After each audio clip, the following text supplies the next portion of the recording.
살다 보면 어느 날은 모든 것이 멀게만 느껴지고 내가 가고 있는 이 길이 맞는지 혼란스러울 때가 찾아옵니다. 열심히 살아도 삶이 생각처럼 풀리지 않을 때, 사람과의 관계에서 상처받고 지칠 때, 혹은 혼자라는 감정이 고요하게 마음을 누를 때 문득 그런 생각이 들곤 합니다. 지금 이대로 괜찮은 걸까? 나는 잘 살고 있는 걸까? 저는 그런 날들 속에서 한 가지 다짐을 했어요. 조금 더 지혜롭게 살아보자. 세상의 속도에 휘둘리지 않고 내 마음의 방향을 잃지 않으면서 덜 후회하고 더 단단하게 하루하루를 살아내고 싶었습니다. 그래서 저는 지금까지 살아오며 마음속에 꾹꾹 눌러 담아온 삶의 기준 같은 것들을 한 줄씩 꺼내어 바라보는 시간을 가졌습니다. 누군가에게는 조언이 되고 누군가에게는 공감이 될 수 있는 소소하지만 확실한 지혜 7가지. 그중 첫 번째 이야기를 지금 시작해 보려 합니다. 이 영상이 당신의 삶에도 작은 울림이 되어주길 바랍니다.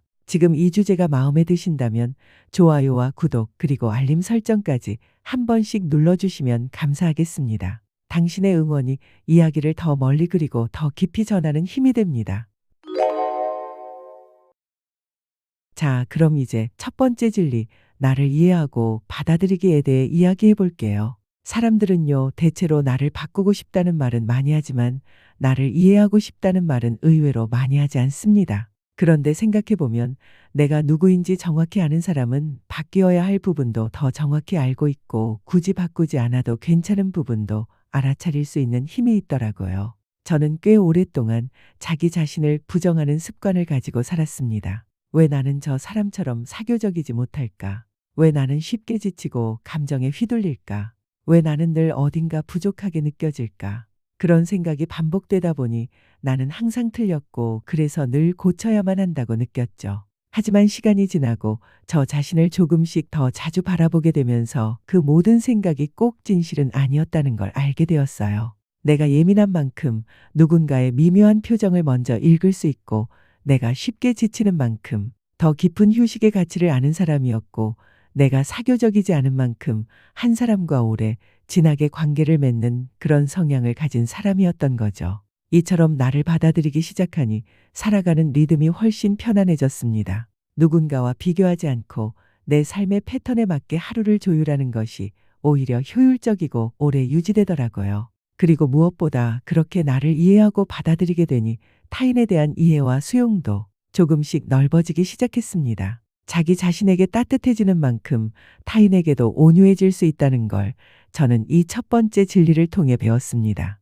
두 번째 진리, 자신을 배우고 확장하기. 살아보니 삶은 한자리에 멈춰 있지 않더라고요. 어제의 나는 오늘의 나와 조금 다르고 지금의 나는 또 내일의 나에게 무언가를 조금은 더 배워 건네주어야 하는 존재라는 걸 뒤늦게 알게 되었습니다. 예전엔 그랬어요. 배운다는 건 학교에 다니거나 시험을 치거나 누군가에게 뭔가를 정확히 가르침받는 일이 전부인 줄 알았죠. 하지만 나이가 들고 삶을 경험하고 사람을 만나고 실패하고 기다리고 다시 일어서는 과정을 겪으며 깨달았어요. 배운다는 건 단지 지식을 쌓는 일이 아니라 나를 넓히는 일이라는 걸요. 하루하루가 반복되어 보이지만 그 안엔 늘 작은 변화들이 숨어 있습니다. 그리고 그 변화는 늘 새로운 것을 받아들이는 데서 시작되더라고요. 그래서 저는 요즘 책상 위에 얇은 노트를 하나 두고 하루에 하나씩 새롭게 배운 것, 마음에 남은 문장, 혹은 누군가의 말에서 느낀 울림을 짧게 적어보는 습관을 들이고 있어요.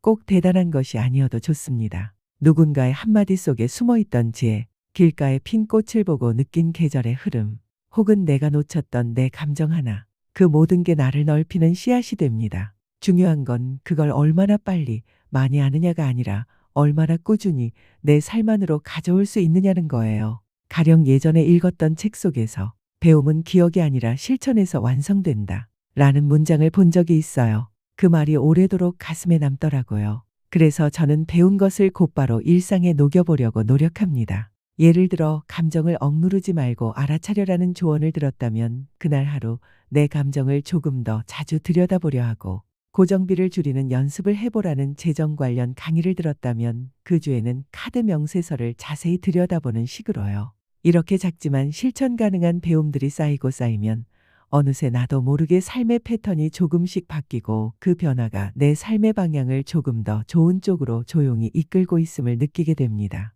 그리고 또 한 가지, 배움에는 반드시 확장이 따르더라고요. 새로운 것을 배우면 그걸 나만 알고 있는 게 아니라 누군가에게 전하고 싶어지고, 그러다 보면 또 다른 누군가의 이야기를 듣게 되고 그 속에서 또 새로운 것을 배우게 됩니다. 그렇게 연결되고 확장되고 내 안에서만 머물던 것들이 서서히 바깥으로 향하게 되는 거죠. 그 순간이 참 따뜻하고 좋습니다. 혼자가 아니라 함께 자라는 느낌이 들거든요. 세 번째 진리, 현실을 보되 긍정 유지하기. 인생을 살다 보면 무조건 괜찮을 거야라고 스스로를 달래는 말이 오히려 더 공허하게 느껴질 때가 있습니다. 특히 현실이 명확하게 어려울 때 그 어려움을 애써 덮고 억지로 긍정적인 척하는 일은 오히려 더 깊은 피로와 무력감을 남기기도 하죠. 그래서 저는 진짜 지혜로운 태도는 현실을 외면하지 않되 그 안에서도 가능한 긍정의 끈을 놓지 않는 것이라고 믿게 되었습니다. 예를 들어 갑자기 지출이 늘어나거나 예상치 못한 고정비가 생겼을 때 괜찮아, 다 잘 될 거야 라는 막연한 위로 대신 저는 먼저 제 통장을 열어 지출 내역을 하나하나 살펴보기 시작합니다. 요즘 쓰지 않는 구독 서비스는 없는지, 불필요하게 반복되는 소비는 없는지, 적어도 이번 달은 어떻게 조정할 수 있을지를 구체적으로 정리해 봅니다. 그렇게 하고 나면 비로소 마음이 조금 놓이고 스스로에게 그래도 내가 할 수 있는 걸 하고 있구나 하는 작은 안도감이 찾아옵니다. 현실을 똑바로 보는 일은 때때로 불편하고 어쩌면 두렵기도 합니다. 하지만 그 현실을 제대로 마주한 다음에야 비로소 진짜 긍정이 가능해지는 것 같아요. 왜냐하면 우리는 그때부터야 내가 무엇을 바꿀 수 있고 어디서부터 다시 시작할 수 있는지를 정확하게 인식할 수 있기 때문이죠. 또 하나 중요한 건 긍정이라는 단어는 단순히 밝게 웃고 희망적인 말만 하는 것이 아니라는 점입니다. 저에게 긍정은 결국 회복의 힘이라고 생각해요. 넘어졌을 때 다시 일어설 수 있는 용기, 모든 게 꼬였을 때 다시 한 호흡을 가다듬고 처음부터 다시 시작할 수 있는 태도. 그게 바로 긍정이고 그게 바로 삶을 지혜롭게 이끄는 일하는 걸 조금씩 배워가고 있습니다. 그리고 이 모든 과정에서 나 자신을 너무 몰아세우지 않는 것도 정말 중요하다는 걸 느낍니다. 나는 왜 이렇게밖에 못했을까가 아니라 이번엔 좀 힘들었지만 다시 조절해보자라고 내게 말을 건네는 연습. 그 작은 문장 하나가 우리를 나락에서 건져 올리기도 하거든요. 햇살이 그늘을 완전히 없애지 않듯 긍정도 인생의 모든 어둠을 없애주지는 않지만 적어도 그 어둠 속에서 길을 찾아 나갈 수 있는 시야는 열어줍니다. 현실을 정직하게 바라보면서도 마음속에 한 줄기 따뜻한 불빛을 놓지 않는 사람, 저는 그런 사람이 가장 지혜로운 사람이라고 생각합니다. 네 번째 진리, 관계를 단단하게 가꾸기. 삶이란 결국 어떤 사람들과 어떤 관계를 맺으며 살아가느냐에 따라 그 결이 완전히 달라지는 것 같습니다. 저는 한때 많은 사람들과 잘 지내는 것이 성공적인 인간관계라고 믿었던 시절이 있었어요. 전화번호부에 저장된 이름이 많을수록 내가 사람들에게 인정받는 존재인 줄 알았고, 문자 창을 열었을 때 대화가 여러 줄 떠 있는 걸 보면 괜히 어깨가 으쓱해졌죠. 하지만 시간이 흐르고 진짜 힘든 순간을 몇 번 겪고 나니 그 많은 사람들 중 내 이야기를 끝까지 들어줄 사람은 몇 명 되지 않는다는 걸 알게 되었습니다. 그리고 그때 깨달았어요. 관계는 수가 아니라 결이라는 걸요. 내가 믿고 의지할 수 있는 단 한 사람, 혹은 두세 사람만 곁에 있어도 그 사람들과의 관계가 단단하다면 그 어떤 외로움도 조금은 덜 외롭고 그 어떤 고비도 견딜 수 있다는 걸요. 그래서 요즘은 사람을 많이 만나기보다 내가 지켜가고 싶은 관계를 돌보는데 에너지를 쓰자라고 마음먹고 있습니다. 예를 들어 연락이 조금 늦더라도 그 안에 진심을 담으려고 노력하고, 부탁을 받을 때도 무리하지 않고 내가 할 수 있는 범위를 정확히 알려주는 연습을 합니다. 그래야 관계가 편안하고 오래가더라고요. 또 명절이나 가족 모임처럼 미리 조율이 필요한 일정이 있을 땐 너무 가까운 사이라도 말 한마디 더 건네는 것이 중요하다는 걸 자꾸 잊지 않으려 합니다. 괜찮겠지, 말 안 해도 알겠지, 이런 생각이 쌓이면 어느새 불편함도 쌓이더라고요. 말로 표현하지 않은 기대는 언젠가는 오해가 되고 그 오해는 금세 마음에 틈을 만듭니다. 한 번은 오랜 친구와 단순한 오해로 몇 달 동안 연락을 끊은 적이 있었어요. 서로 서운한 마음을 품은 채 괜히 먼저 연락하면 지는 것 같아 애써 모른 척하다가 우연히 들은 그 친구의 소식에 마음이 아릿하게 흔들렸습니다. 결국 용기 내어 먼저 전화를 걸었고, 통화 끝에 친구가 이렇게 말하더군요. 사실 나도 너한테 먼저 연락하고 싶었어. 그런데 괜히 내가 더 서운한 것 같아서 참았지.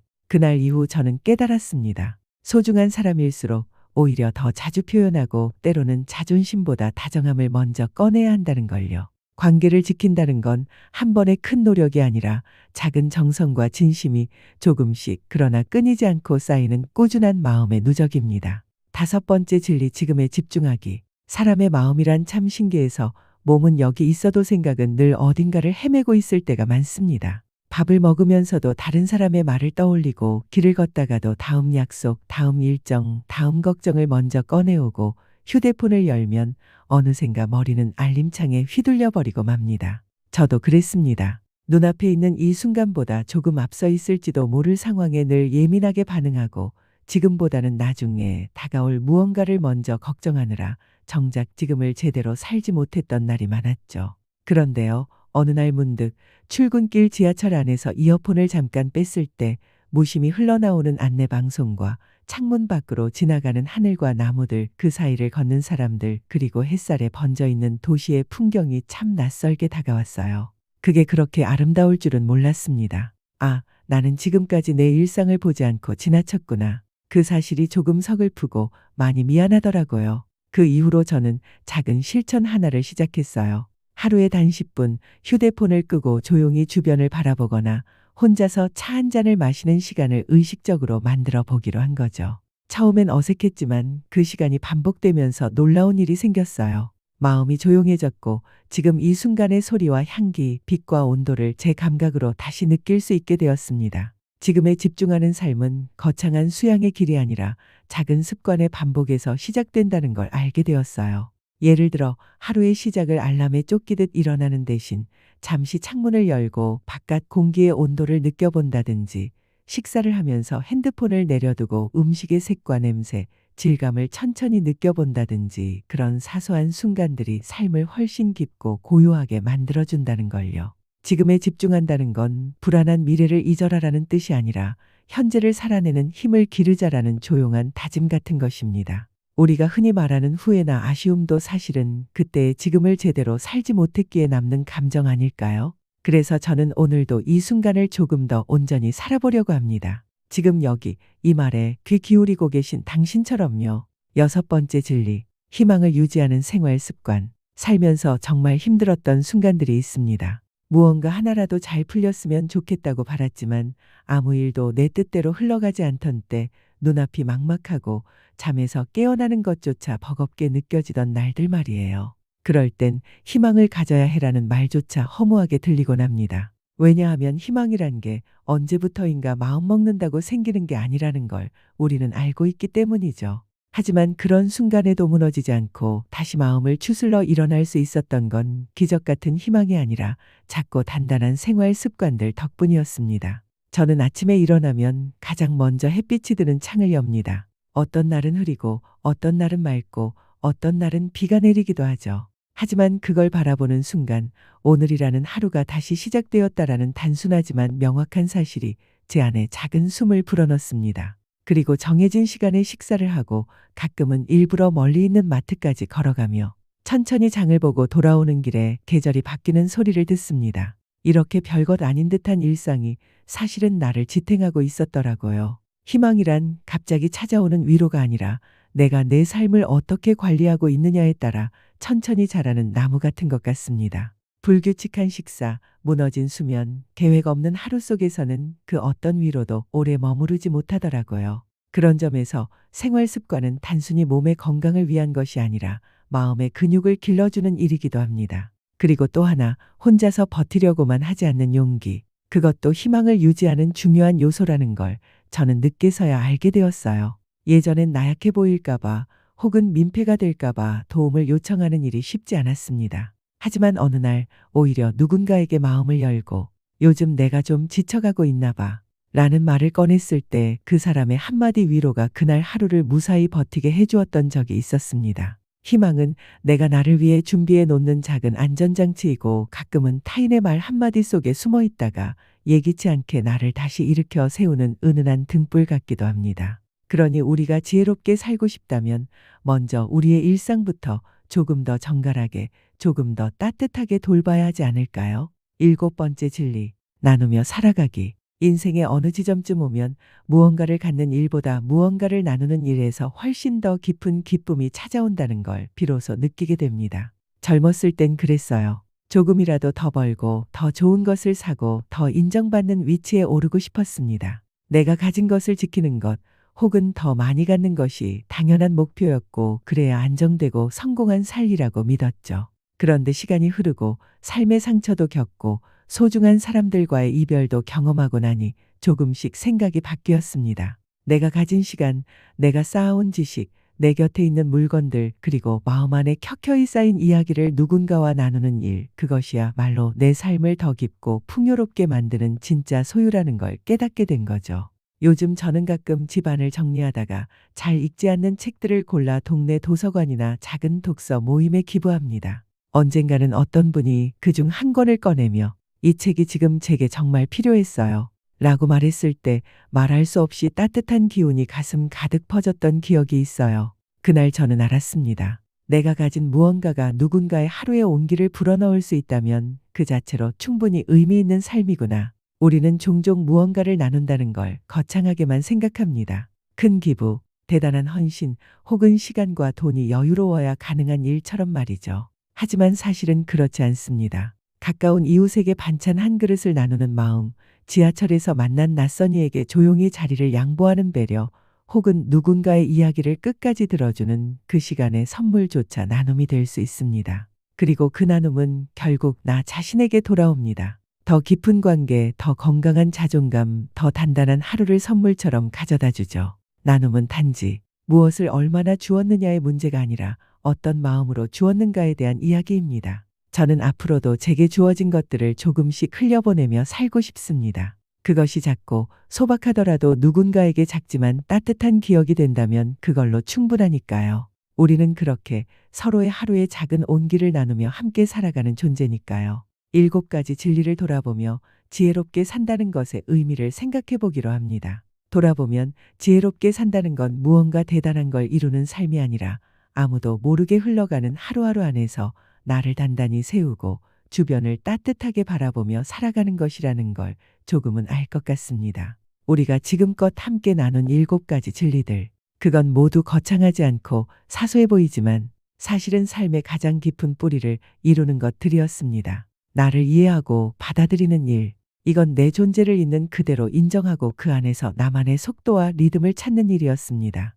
배우고 확장하는 일, 이건 멈추지 않는 마음으로 삶을 조금씩 넓혀가는 꾸준한 걸음이었고요. 현실을 보되 긍정을 유지하는 태도, 그건 상황을 외면하지 않되 그 안에서 내가 할 수 있는 무언가를 작게라도 찾아보는 용기였습니다. 관계를 단단하게 가꾸는 마음, 많은 사람보다 서로를 신뢰할 수 있는 몇몇 사람과 조금 더 깊이 연결되는 일, 그게 진짜 관계의 본질이라는 것을 우리는 함께 나눴죠. 지금 이 순간에 집중하는 습관, 과거에 머물지도 않고 불안한 미래에 끌려가지도 않으며 오직 지금 여기 내 앞에 놓인 삶을 제대로 살아보겠다는 다짐이었습니다. 희망을 유지하는 생활 습관, 이건 기분이 아니라 하루를 단정하게 쌓아 올리는 습관을 통해 나를 회복시키고 마음을 단련하는 기술이었고요. 그리고 마지막, 나누며 살아가는 삶, 그건 내가 가진 것을 조금씩 흘려보내며 누군가의 하루의 온기를 남기고 그 따뜻함이 다시 내 삶을 데워주는 순환의 기쁨이었습니다. 이렇게 7가지 진리를 하나씩 되짚어보니 그 모든 것이 결국 지혜로운 삶이라는 큰 그림 안에서 자연스럽게 이어지는 한 줄기 흐름이었음을 느낍니다. 지혜롭게 산다는 건 결코 완벽하게 사는 것이 아니에요. 넘어져도 다시 일어날 수 있는 힘을 기르고 실수해도 그 안에서 배우려는 태도를 갖고 나를 조금 더 따뜻한 쪽으로 데려가려는 마음을 매일 조금씩 쌓아가는 것, 그것이 진짜 지혜라는 걸 이제는 마음 깊이 믿게 됩니다. 그리고 그 여정에는 오늘 이 영상을 함께 들어준 당신 같은 사람이 곁에 있다는 것, 그 사실만으로도 참 든든하고 감사한 마음이 듭니다. 다음은 지혜를 지켜내기 위한 태도, 그리고 흔들리는 순간에 어떻게 중심을 잡을 것인가에 대해 이야기해 보겠습니다. 지혜롭게 살겠다고 마음을 먹는 일, 그것은 결코 하루아침에 이루어지는 일이 아니었습니다. 오히려 그렇게 살기로 다짐한 이후부터 이상하리 많지 더 많은 유혹과 흔들림들이 조용히 그러나 집요하게 내 마음을 찾아오더군요. 가령 내 기준을 분명히 세워두었는데도 누군가의 말 한마디에 괜히 위축되고 나보다 앞서가는 것처럼 보이는 사람을 보면 불현듯 조급해지고 때론 내가 너무 느린 건 아닌가, 이렇게 살아도 괜찮은 건가, 그런 생각이 파도처럼 밀려오기도 했습니다. 특히 요즘처럼 모든 것이 빠르고 눈에 보이는 성과로 판단되는 시대에는 내가 지키고 있는 작은 원칙들이 한없이 초라하게 느껴질 때가 있습니다. 하지만 그런 순간일수록 저는 일부러 속도를 늦추고 제 삶의 기준점으로 다시 돌아가려 했습니다. 그 기준은 아주 단순합니다. 지금의 내가 하는 선택이 내가 되고 싶은 사람에 가까운가, 아니면 멀어지는가? 이 질문을 스스로에게 던져보면 많은 유혹들이 조용히 물러섭니다. 더 벌기 위한 선택이 아니라 더 잘 나누기 위한 선택인지, 보여주기 위한 선택이 아니라 진심에서 비롯된 행동인지, 그 기준이 흔들릴 때마다 마음속이 복잡해지고 잠도 제대로 오지 않더라고요. 그래서 저는 요즘 마음이 조용해지는 쪽을 선택하자라는 작은 원칙을 더 믿으려 합니다. 누군가를 이기기 위한 말보다 내가 후회하지 않을 침묵을 택하고, 당장 인정받는 일이 아니라 오래 버틸 수 있는 걸음을 선택하고, 지금 빛나 보이는 선택보다 조금은 더디더라도 내가 괜찮은 사람이라고 느낄 수 있는 선택을 그렇게 천천히 그러나 분명하게 해보려 애쓰고 있어요. 한 번은 제가 오래 준비해온 프로젝트가 별 반응 없이 지나간 적이 있었습니다. 그때 누군가 그러더군요.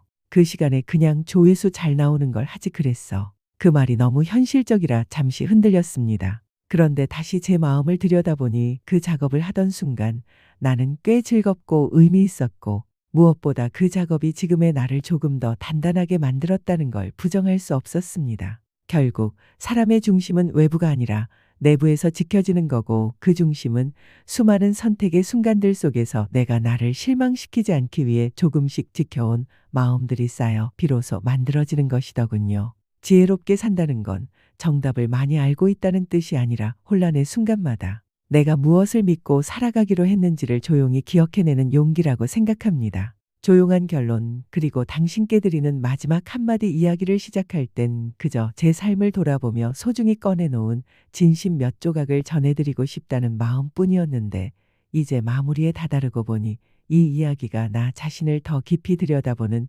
조용한 고백이 되었구나 싶습니다. 지혜롭게 살고 싶다면 그건 결국 내가 살아온 삶의 리듬을 인정하고, 흔들림 속에서도 중심을 찾으며 오늘 하루를 너무 늦지도 너무 빠르지도 않게 천천히 살아내는 사람으로 남는 일. 그 길엔 혼자만의 시간이 필요하고, 삶의 소란에서 한 발짝 물러나 나 자신에게 묻고 대답하는 내면의 대화가 필수적입니다. 우리는 모두 누군가에겐 부모이고 자식이고 친구이고 또는 누군가의 사랑이었지만, 그 모든 이름을 내려놓고 나면 결국 나라는 한 사람으로 살아가는 존재입니다. 그렇기에 지혜는 세상을 다 아는 사람에게 주어지는 것이 아니라 나 자신을 잘 알고 내 삶의 기준을 단정히 세우며 타인의 삶도 조용히 존중할 수 있는 마음에서 시작된다고 믿습니다. 오늘 함께 나눈 7가지 진리는 그저 글 속의 철학이 아니라 저와 당신의 일상 안에서 언제든 꺼내 볼 수 있는 작고도 단단한 삶의 기준이 되었으면 좋겠습니다. 마치 오래된 책갈피처럼 마음이 흔들릴 때 잠시 펼쳐볼 수 있는 한 줄의 문장처럼 말이에요. 이야기를 들려드리는 동안 저는 단지 말하고 있는 사람이 아니라 당신 곁에 조용히 앉아 함께 고개를 끄덕이며 같은 방향을 바라보는 사람이 되고 싶었습니다. 만약 지금 이 이야기가 당신의 마음을 조금이라도 따뜻하게 감싸주었다면 그걸로 저는 충분히 행복합니다. 앞으로도 우리 조금은 느리더라도 단단하게 그리고 따뜻하게 이 삶을 걸어갔으면 좋겠습니다. 함께 걸어가는 이 길 위에서 언제든 서로의 이야기를 나눌 수 있기를 바라며 오늘의 이야기를 여기서 조용히 마칩니다. 긴 시간 귀 기울여 주셔서 진심으로 고맙습니다.